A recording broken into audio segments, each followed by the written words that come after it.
ঘুরতে দেখো। নমস্কার বন্ধুরা, আকাশের রান্নাঘরে আপনাদের সবাইকে স্বাগত। দেখুন শীত তো পড়ে গেছে, আমরা তো পিঠে পায়েস সবাই খাই। এই যে এখানে আজকে আমি এটি আপনাদের পাটিসাপটা বানিয়ে দেখাবো। এখানে আমি সুজি আর ময়দা দিয়ে বানাবো। এখানে আমি 1 প্যাকেট 500 গ্রাম দুধ নিয়েছি, এই বাটির হাফ বাটি সুজি নিয়েছি। আপনারা পুরো ভিডিওটা দেখতে থাকুন। ময়দা দিয়ে দেবো,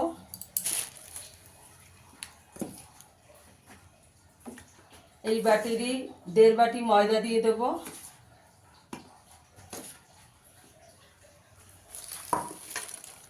এখানে আমি পাটালি গুড় দিয়ে দেবো।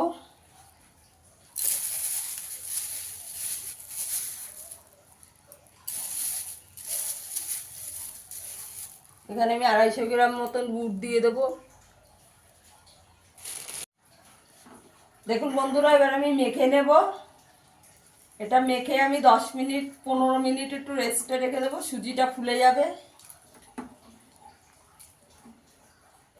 ভালো করে মেখে নিতে হবে। আপনারা চাইলে চালের গুঁড়ো দিয়েও করতে পারেন, চালের গুঁড়ো, ময়দা। আমি আমাদের বাড়ির গোপালকে দেব, সেই জন্য চালের গুঁড়ো দিলাম না, আমি সুজি ময়দা দিয়ে করছি। এবার পুরটা করে নেবো। এখানে কড়াইতে একটু দুধ দিয়ে দেবো।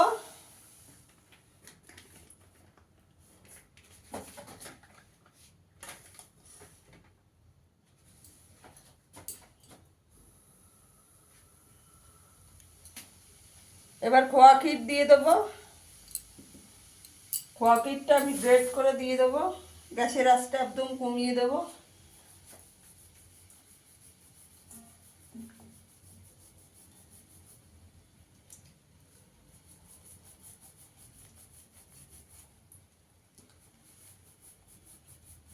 দেখুন বন্ধুরা, এখানে আমি খোয়া ক্ষীরটা গ্রেট করে দিয়েছি। এবার এখানে আমি একটু মাখা সন্দেশ দিয়ে দেবো।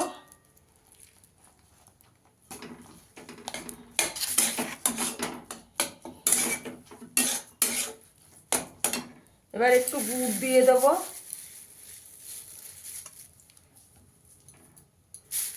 একটু পাটালি গুড় দিয়ে দেবো।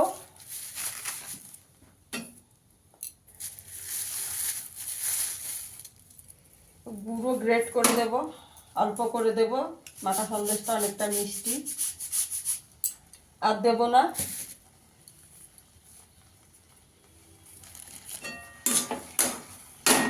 এবার পুরটা করে নেব ভালো করে। দেখুন বন্ধুরা, আমার পুরটা হয়ে গেছে। এবার নামিয়ে দেবো। এটা ঠান্ডা হয়ে গেলে আর একটু শুকনো হয়ে যাবে। দেখুন বন্ধুরা, আমার এটা 15 মিনিট হয়ে গেছে। এখানে আমি একটা ননস্টিকের কড়াই বসিয়ে দিয়েছি, এবার বানিয়ে নেব। এখানে একটু তেল দিয়ে দেব।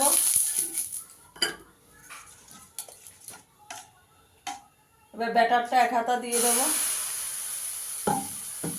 কড়াইটা দিয়ে একটু ঘুরিয়ে দেব।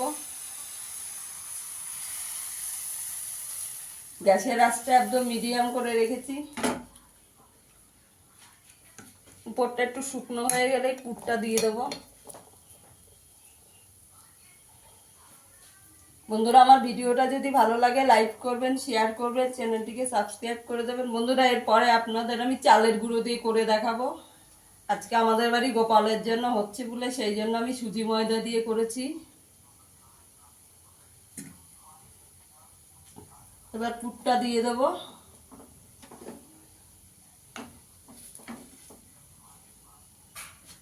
গ্যাসের আঁচটাকে একদম কম করে রাখতে হবে।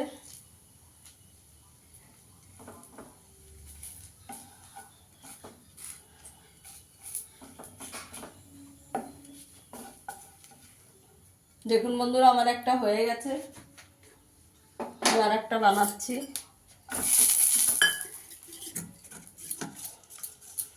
যতবার দিতে হবে ব্যাটারটাকে একটু নেড়ে নিতে হবে।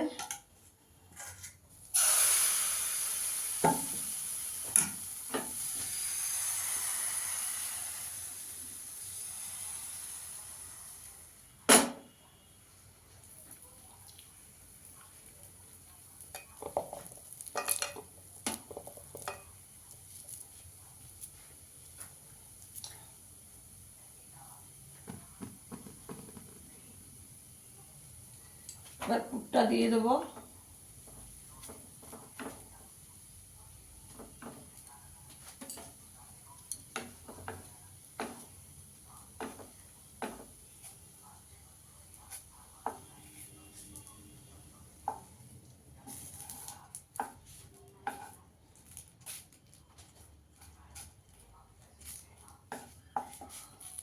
দেখুন বন্ধুরা কত সুন্দর হয়েছে।